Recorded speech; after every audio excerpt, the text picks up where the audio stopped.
Tapi saya ingin memulai dengan Ustadz Sambo. Ustadz, mungkin bisa dijelaskan kepada kita semua di sini, sebetulnya apa yang terjadi?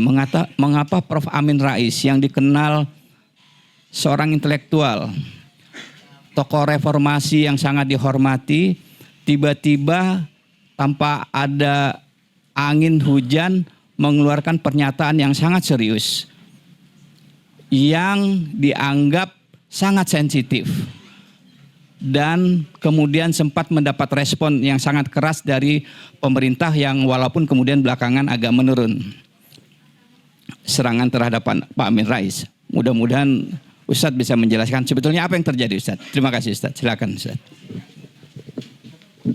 Bismillah, Assalamualaikum warahmatullahi wabarakatuh. Alhamdulillah, wassalatu wassalamu ala rasulillah, wala hawla wala quwata illa billah. Terima kasih Fardi, dan juga Pak Prof dan saudara kita. Alhamdulillah pada hari ini kita bisa bertemu. Ingin saya sampaikan pertama ada 3 hal nih Bang. Pertama sedikit kilas balik tentang Pak Amin lah ya, sebelum kita masuk pada pernyataannya. Jadi Pak Amin ini kan sebenarnya sudah cukup dekat dengan Prabowo dari jauh sebelum reformasi. Ya, jadi Pak Amin tuh sering ketemu, sering berdialog, ya, bahkan sering tukar pikiran dengan Pak Prabowo. Kita dulu manggilnya dengan Mas Bowo, ya, karena kedekatan itu. Ya, jadi karena kedekatan yang cukup panjang dengan Pak Prabowo, bahkan Pak Prabowo tuh manggil Amin tuh ayatullah politiknya, ya, jadi semacam guru politiknya lah. Jadi istilahnya sering memanggil dengan mengatakan ini ayatullah politik saya gitu. Jadi begitulah kedekatan beliau dengan Pak Prabowo. Ya 2014 bagaimana beliau mendukung orang di depan ya Pak Prabowo menjadi calon presiden waktu itu, bertarung dengan Pak Jokowi, juga sampai 2019. Bahkan 2019 itu ya PAN itu sebenarnya ingin mendukung Pak Jokowi, tapi Pak Amin bersikukuh untuk memaksa ini harus tetap dukung Prabowo. Karena beliau tahu betul Prabowo ini baik pemikirannya, baik pribadi dalam konteks kebangsaan ini memang layak untuk menjadi pemimpin di negeri kita, pemikirannya. Ya, kalau kita lihat bukunya Paradoks Indonesia itu kan sebenarnya cukup bagus. Bagaimana Indonesia itu seperti apa ya, harus maju, ya, tidak boleh bocor, baik korupsi maupun sumber daya kita dan lain sebagainya. Itu kan pemikiran-pemikiran beliau. Nah makin kemari cuman pada waktu 2024 ya terjadi sedikit koslet lah istilah kita. Ya waktu sebenarnya dimulai dari Pak Prabowo masuk ke lingkungan pemerintahan. Ya masuk menjadi Menhan. Waktu itu sebenarnya kita nggak setuju juga. 2019 kita ini kan daihat-daihatnya Pak Prabowo gitu loh. Ya, jadi gitu. Ya waktu itu kita 02 kalau nggak salah saya. Ya, demikian. Ya, tapi 2019 ketika beliau diajak oleh Jokowi masuk ke pemerintahan, sebenarnya kita nggak setuju. Tapi waktu itu Pak Prabowo meyakinkan Pak Amin bahwa dia ingin berjuang dari dalam. Karena selama ini di luar, ingin berjuang dari dalam. Akhirnya Pak Amin pun kita setuju. Pak Amin setuju, oke, di dalam tapi syaratnya harus Menhan waktu itu. Akhirnya betul memang Menhan. Dan juga diberi syarat akhirnya jangan jangan terkooptasi dengan Jokowi, harus bisa betul-betul memperbaiki. Tapi ternyata kan perjalanan itu memang sejarahnya di luar harapan kita. Ternyata Pak Prabowo akhirnya begitu terikatnya kepada Jokowi. Disitulah mulai pisah jalannya. Nah setelah Pak Prabowo menang, kita bilang lah ya 2024, ya sebenarnya kita pun Partai Umat karena tahu betul Pak Amin bagaimana Prabowo dulu, karena sering diskusi pemikiran dan sebagainya kita tahu betul. Ya termasuk ketika saya di Jordan pun ya sering ngobrol dengan beliau, tuh pemikiran beliau itu cukup bagus sebagai seorang pemimpin bangsa lah tadi. Ya jadi begitu 2014 kita Partai Umat walaupun sebelumnya kita 2024 itu mendukung Anies, begitu Pak Prabowo jadi presiden kita mendukung Pak Prabowo. Kita deklarasi pada bulan Desember 2024. Nah tapi dalam perjalanan kalau kita lihat ternyata di luar ekspektasi kita. Makanya Pak Amin ketika merasa ini di luar ekspektasi terus memberikan kritikan-kritikan terus. Kalau kita lihat YouTube Pak Amin tuh sampai Pak Amin kan bikin channel sendiri kan. Ya, Amin Rais Official. Itu jadi walaupun kita mendukung tapi tetap memberikan masukan-masukan. Ya, memberikan nasihat-nasihat, kritikan-kritikan. Karena kita tahu betul Pak Amin ini orang yang tanda petik yang dulu suaranya sangat didengar oleh Pak Prabowo. Bahkan yang bisa ngedem-ngedemi Pak Prabowo itu ya Pak Amin. Ya gitu. Jadi kalau Pak Prabowo mungkin agak marah atau gimana, cuma Pak Amin yang bisa ngadem-ngademin. Nah jadi berjalannya waktu, nah ternyata kritikan-kritikan itu ternyata nggak sampai gitu loh. Ke Pak Prabowo itu mungkin nggak sampai. Banyak barrier-nya. Ya banyak. Salah satu barrier itu adalah Teddy ini. Itu yang, makanya Pak Amin bukan ujuk-ujuk. Yang ngomong kemarin beberapa waktu ini bukan ujuk-ujuk. Ya, Februari tanggal 2 ingat betul saya. Pak Amin tuh bikin podcast khusus, bukan podcast ya, video khusus, judulnya Awasi Teddy. Itu jelas itu video beliau. Di situ sudah banyak dijelaskan bahwa Teddy ini adalah ranjau dari Jokowi yang akan menyandera Pak Prabowo. Sehingga banyak apa namanya? Jadi akhirnya banyak tanda petik pemikiran yang bagus dari Prabowo itu tidak bisa terlaksana dengan baik. Justru yang ada adalah justru kelanjutan Jokowi. Seolah-olah macam terasandera lah Pak Prabowo ini. Sehingga kepentingan rakyat menjadi terbelakang. Yang ada justru kepentingan Jokowi dan kepentingan oligarki yang selama ini selama 10 tahun mencengkram kekuasaan Jokowi. Akhirnya ya diingatkan betul. Lihat coba nanti di video itu. Jelas sekali. Bahkan di ujung video itu Pak Amin sudah menyinggung peran Jokowi ini, peran Teddy ini sampai Pak Amin menyebut, ini sampai sebutan Bunda Teddy udah ada di video itu.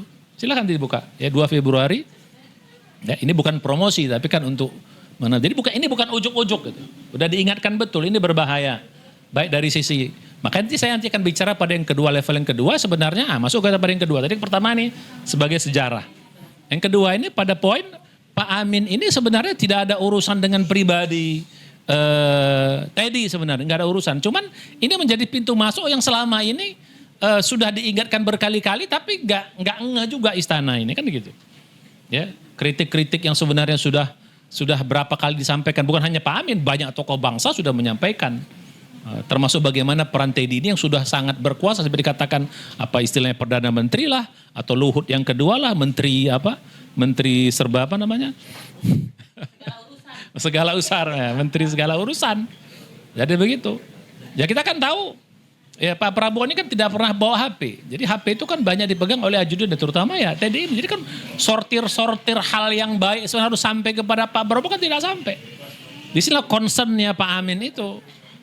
Makanya ketika kritik sudah tidak bisa didengar lagi, bahkan kalau kita mau jujur, Pak Amin ini kan orang kesekian nih. Ini kan sudah menjadi apa namanya, menjadi rahasia umum. Ya, bahkan Sri Bintang Pamungkas jauh lebih keras lagi. Sebelumnya ada yang tahun yang lalu tuh yang di apa, pice itu. Udah menyampaikan lebih keras lagi. Cuman kan kalau kaliber mereka kan belum didengar. Makanya Pak Amin, bahasa kitanya dengan cara biasa ini nggak bisa. Ya mesti harus dengan cara luar biasa. Lagi-lagi niatnya 2 hal. Pertama niatnya ya kecintaan beliau kepada keselamatan bangsa kita ini gitu loh. Dan concern Pak Amin di sini. Karena kalau Teddy ini masih ada dan ini disinyalir oleh Pak Amin adalah ranjau dari Jokowi, maka Pak Prabowo tidak akan bisa ya menjalankan tugasnya, karena akan tersandera terus ini.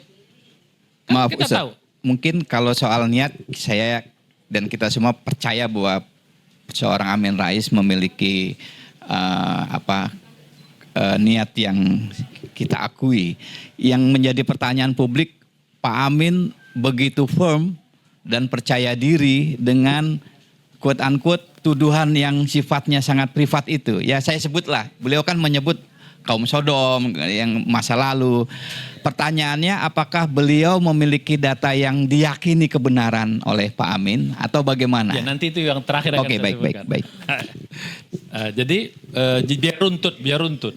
Jadi yang kedua, beliau menyampaikan sebagai bentuk kecintaan beliau kepada bangsa ini dan juga kecintaan beliau kepada Prabowo. Jangan sampai Prabowo ini tanda petik bahasa kita, maka dalam video itu dikatakan jangan sampai gara-gara Teddy ini nanti orang tidak percaya lagi pada Prabowo. Akhirnya membuat kepercayaan kepada menurun, akhirnya bisa menjadi ya tanda petik kata Pak Amin bisa jadi people power, berbahaya. Itu yang ditakutkan oleh Pak Amin. Jadi lagi-lagi tujuan beliau untuk supaya Prabowo ini menjadi sadar, ya lepas dari bayang-bayang Jokowi. Yang kedua, jangan sampai Prabowo diturunkan di tengah jalan. Nah, bagaimana caranya yang diledakkan? Nanti saya akan baru pada bicara yang paling ketiga. Ya pintunya ya ini harus diledakkan. Nah, ini kayak instingnya. Kalau saya lihat nih instingnya Pak Amin. Kalau nggak gini kan nggak rame. Pasti saya pikir berita ini sampai ke istana gitu. Pasti istana mau tidak mau pasti akan membahas ini. Ya mudah-mudahan pesan itu sampai gitu. Istilah saya baru berhasil 50% lah. Kita nggak tahu, mudah-mudahan 50% berikutnya ya pesan ini sampai kepada Prabowo ya melepaskan Teddy. Ya kasih tugas di mana sih kata Pak Amin. Yang cocok dengan ya kedudukan dia lah gitu. Nah jadi itu yang kedua. Nah baru kita masuk pada yang ketiga. Nah yang ketiga ini adalah kaitan dengan, ini banyak yang bahasa kita ya. Pak Amin kan seorang biasa tahapannya dengan lengaling. Dia dari Muhammadiyah ya, tagline-nya Muhammadiyah itu kan amar ma'ruf nahi mungkar. Di saat semua orang lain diam, maka di dalam video itu kan Pak Amin bilang, kemana para ulama? Kok pada diam? Ini udah sebenarnya berita Teddy ini kan sudah banyak meluas, jadi rahasia umum. Semua orang paham, semua orang ngerti, orang bicara tipis-tipis, tapi nggak ada yang berani ngomong. Gitu loh. Kalaupun ada, ya suara gaungnya nggak besar. Dan ini tidak pernah dibantah oleh istana kan gitu. Jadi begitu. Jadi Pak Amin melihat ini harus terang, harus nahi mungkarnya harus jelas gitu. Makanya saya melihat Pak Amin ini memang mengatakan saya harus menyampaikan ini dengan terang. Kalau enggak orang merasa abu-abu terus.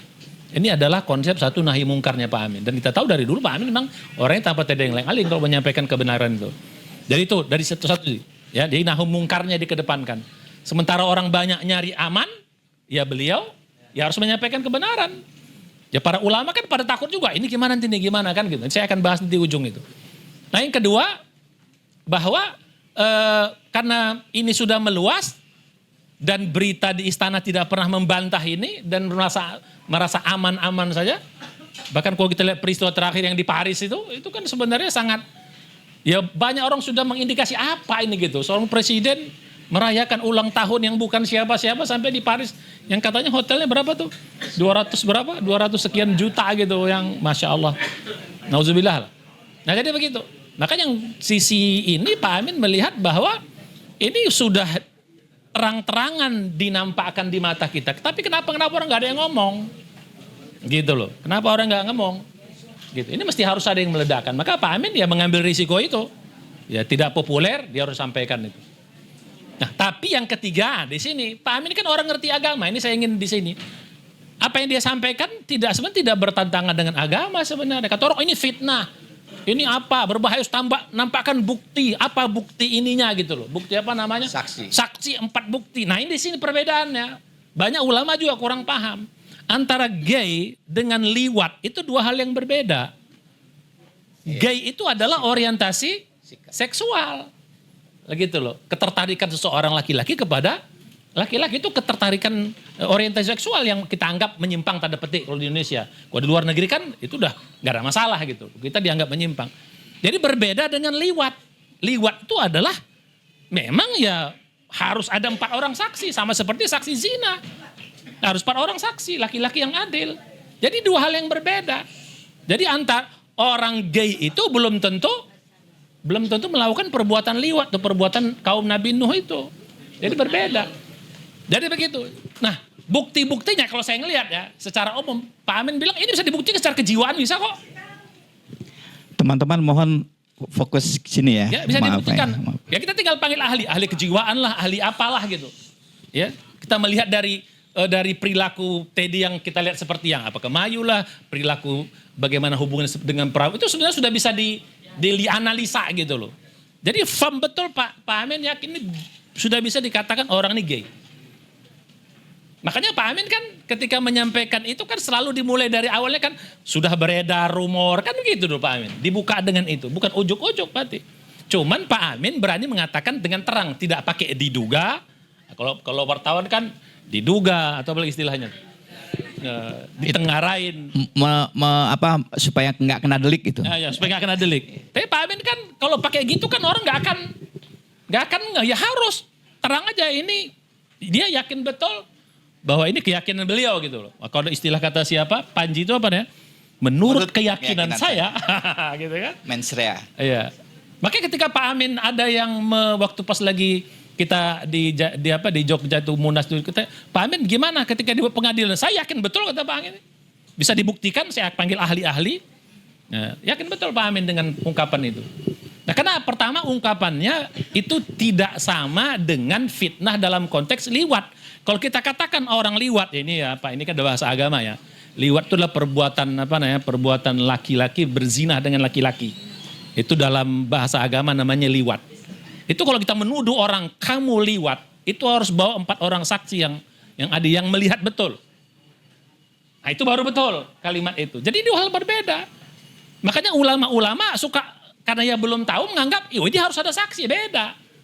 Ini orientasi seksual yang bisa kita lihat dari perilaku orang sehari-hari, bagaimana cara dia ngomong, bagaimana itu udah bisa kita lihat. Oh ini orientasi sukses pasti berbeda. Sama laki-laki dia kurang sur, sama perempuan dia kurang sur, sama laki-laki dia ya agak sur, kan begitu. Nah itu bisa kita lihat. Dia menikah belum sampai setahun sudah bercerai. Itu kan sebenarnya itu indikator yang 95% sudah kelihatan. Maka Pak Amin terang mengatakan, saya yakin kata Pak Amin bahwa ini orang gay. Gitu, tidak pakai diduga, tidak ini. Ya, itu keberanian Pak Amin memang. Ya dia siap untuk menanggung resiko itu. Yang kita bilang, di mana orang lain banyak cari aman, ya beliau memang menyampaikan yang benar. Yang terakhir, kembali kepada saya bilang tadi, mari kita lihat substansinya. Ya, saya merasa, ya kita harus merasa bersyukur apa yang, ya sebagian besar kita udah pada tahu, cuman gak berani ngomong. Kan gitu. Ya, makanya dengan Pak Amin, coba begitu Pak Amin ngomong, kan banyak orang lain sambut menyambut gitu loh. Oh, membongkar semuanya. Ya, mudah-mudahan ini sampai kepada istana. Dan tujuan Pak Amin hanya 3. 1, ya Prabowo sadar bahwa ini ada yang something wrong yang harus diperbaiki baik secara pribadi maupun secara ketatanegaraan. Mungkin bisa dibahas Pak ya. Yang kedua ya Teddy harus dipecat karena ini adalah ranjau dari Jokowi. Nah yang ketiga yang paling penting apa? Prabowo harus mau mendengar suara rakyat yang selama ini banyak terberir atau tersumbat. Nggak sampai, disortir gitu loh. ABS saja nih. Ya apalagi di sisi Teddy ini. Jadi yang bagus-bagus harus sampai. Makanya banyak kita lihat ya bahasa kita banyak ditipunya lah Prabowo ini sebenarnya. Ya kan? Di kita antara omon-omon dan fakta ternyata tidak sama. Ini akhirnya kita mengatakan omon-omon. Nah saya kira ini 3 poin yang paling penting, ya mudah-mudahan ini menjadi barokah bagi kita semuanya dan Pak Amin siap menanggung risiko atas apa yang diucapkannya, baik secara hukum juga termasuk dari sisi agama gitu. Saya kira demikian. Assalamualaikum warahmatullahi wabarakatuh. Sebelum ke Prof. Suparji, saya ingin tahu setelah pernyataan itu keluar kan itu menggemparkan jagat persilatan nasional dan sempat ancaman-ancaman laporan pidana dari Komdigi walaupun kemudian kelihatannya mereka menarik diri. Apakah Pak Amin sendiri sempat mendapatkan tekanan, telepon atau apa, Ustadz? Ya sejauh saya tahu setelah peristiwa itu kan saya bertemu 3 hari juga bersama beliau ya. Sampai itu kan tanggal 29 tanggal 30 ya. Tanggal 1, tanggal 2, tanggal 3 itu saya ketemu sampai 3 malam kita sempat ngobrol di kafe berdua. Ya dia nggak pernah ada orang yang menteror itu gitu loh. Saya pikir juga orang berhitung juga kalau meneror Pak Amin gitu loh. Karena beliau urat takutnya udah putus gitu loh. Ya, muda aja dia udah kayak gitu, apalagi tuanya gitu. Iya. Tapi mungkin sering-sering pakai helm. Saya ingat sedikit nih. Ya, waktu ini lagi-lagi masalah Prabowo juga. Waktu kita Prabowo kalah 2019 kita kan dipanggil di apa namanya? Di polisi, apa nama itu? Badan yang negara-negara tuh keamanan negara apa namanya itu? Ya, saya diperiksa 17 jam. Ya, waktu kan kita mengatakan Jokowi harus jatuh kan dianggap kita memakar gitu. Pak Amin juga diduga ingin bikin makar. Nah, ini ingat betul saya. Ketika sudah diinterogasi selama 5 jam, Pak Amin udah saya kelamaan. Bikin saya tersangka, kalau bisa langsung diponis, ya asal jangan 5 tahun lah, di bawah itulah. Saya tanda tangan gitu. 2019 itu? 2019 itu, saya masuk. Nggak usah pakai pengadilan, langsung kalian tetapkan saya jatuh sebagai apa dihukum, saya masuk. Sudah. Asal jangan 5 tahun lebih lah, saya kan udah tua katanya, saya juga nggak mau mati di penjara, dia bilang. Begitu, akhirnya polisi juga nggak bisa ngapa-ngapain. Ya udah Pak Amin, udah segera cepat selesai lah. Dia bilang, udah kelamaan dia bilangnya. Kalau memang harus saya tersangka, tetapkan saya bersalah langsung, gak usah pengadilan. Jadi memang orang urat takutnya udah putus gitu loh. Saya kira demikian sedikit tambahan. Baik Ustadz, terima kasih.